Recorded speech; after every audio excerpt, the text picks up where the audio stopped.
नमः शिवाय। नारद जी ने कहा, देवेश लक्ष्मीकांत जगतपते, अब मैं भगवान विष्णु की चिरसंगिनी भगवती गंगा के पापहारी एवं पुण्यप्रद स्तोत्र सुनना चाहता हूँ। भगवान नारायण कहते हैं, नारद सुनो, अब मैं पाप ध्वंसक पुण्यदायी स्तोत्र कहता हूँ, सुनो।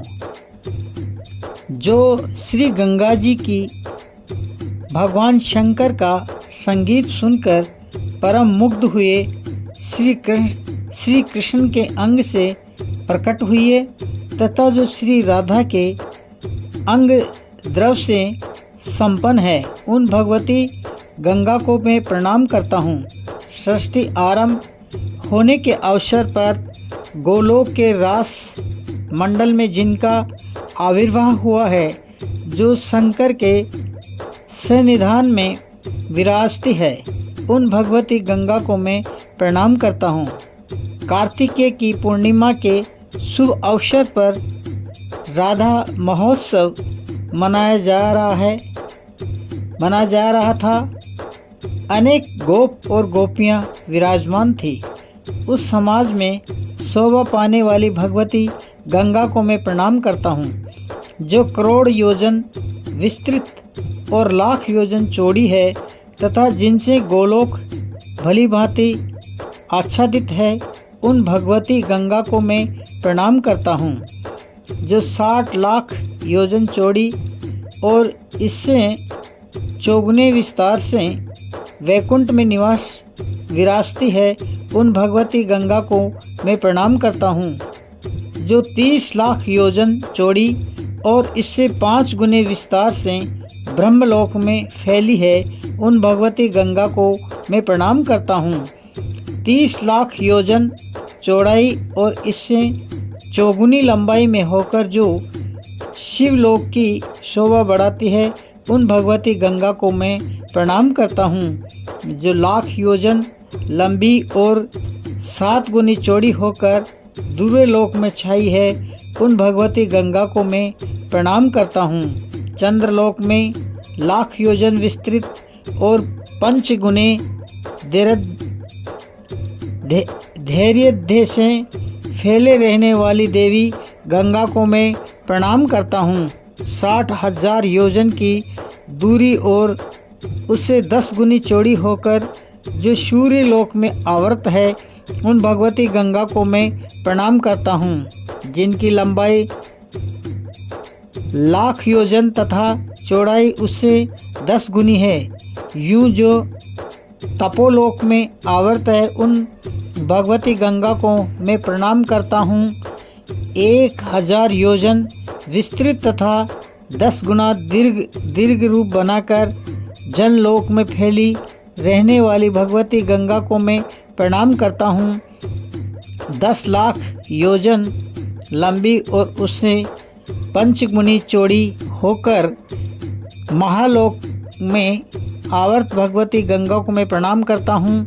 कैलाश में जो 1000 योजन विस्तृत तथा 100 योजन चौड़ी होकर फैली है, उन भगवती गंगा को मैं प्रणाम करता हूँ।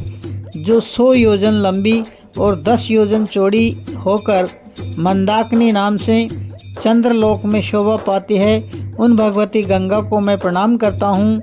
जो 10 योजन के विस्तार तथा अपने क्लेवर से 10 गुनी चौड़ी होकर पाताल लोक में भोगवती के नाम से प्रसिद्ध है, उन भगवती गंगा को मैं प्रणाम करता हूँ। 1 कोस विस्तृत तथा कहीं कहीं इससे भी कम होकर अलकनंदा नाम से जो पृथ्वी पर विराजमान है, उन भगवती गंगा को मैं प्रणाम करता हूँ। जो सतयुग में दूध के समान, त्रेता में चंद्रमा के समान, द्वापर में चंदन के समान तथा कलयुग में जल के समान होकर पृथ्वी पर अन्यत्र जहाँ कहीं भी विचरती है, एवं स्वर्ग में जो निरंतर दूध के समान आभा वाली रहती है, उन भगवती गंगा को मैं प्रणाम करता हूँ। जिनके जल कण का स्पर्श होते ही पापियों के हृदय में ज्ञान प्रकट होकर अनेक जन्मों के उपार्जित ब्रह्म हत्या आदि पापों को भस्म कर देता है। उन भगवती गंगा को मैं प्रणाम करता हूँ। ब्राह्मण इस प्रकार 21 पदों में गंगा की स्तुति कही गई है। इस उत्तम स्तोत्र के पाठ करने से पाप नष्ट हो जाते हैं।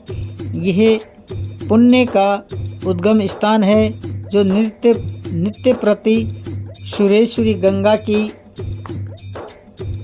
भक्ति भाव के साथ पूजा करके यह स्तोत्र पढ़ता है या सुनता है वह निस्संदेह अश्वमेध यज्ञ के फल का नित्य अधिकारी हो जाता है। इस स्तोत्र के प्रभाव से संतानहीन पुत्रवान हो जाता है, स्त्रीहीन को स्त्री मिल जाती है, रोगी व्याधि से छूट जाता है तथा बंधन में पड़े हुए व्यक्ति के समस्त बंधन कट जाते हैं।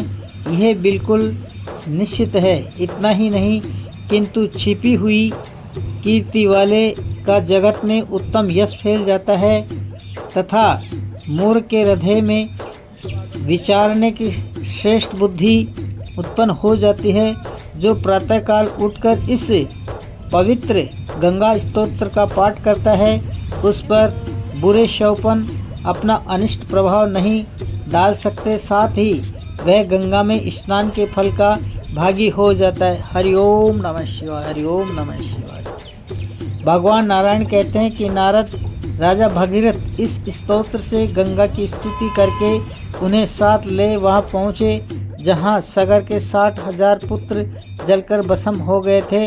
गंगा का स्पर्श करके बहने वाली वायु का स्पर्श होते ही वे राजकुमार तुरंत वैकुंठ में चले गए। हरिओम नमः शिवाय।